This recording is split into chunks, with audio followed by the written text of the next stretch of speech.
Dilman şelalesi, uşaq gülüşü kimi, daşların üstü yaş, yüreğim kimi. Sular zümzüm eyleşir, pıçıldayır, yarpaqlar titreyir, ruhum sakitleşir.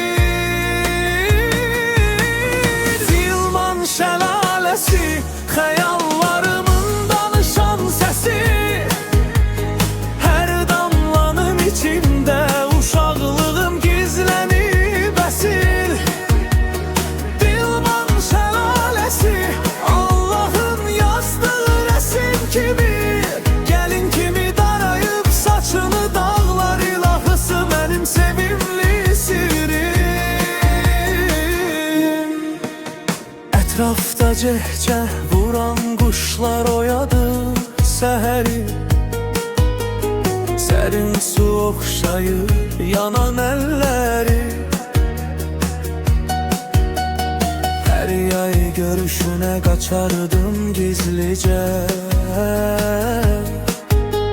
salxım şırımların altında çimerdim gizde. İndi uzaklar dayamadığını deyirəm asta. Dilman, dilman, yüreğimde yuva salan mekan.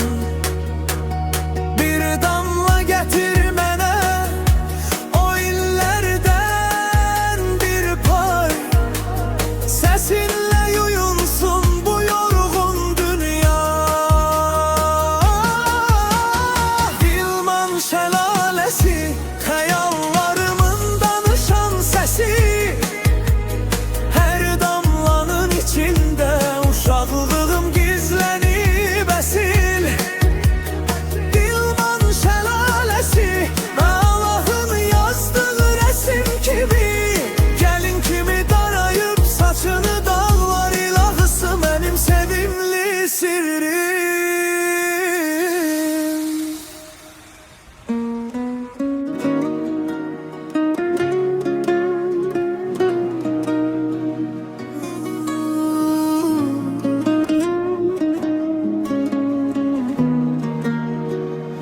Dilman şelalesi,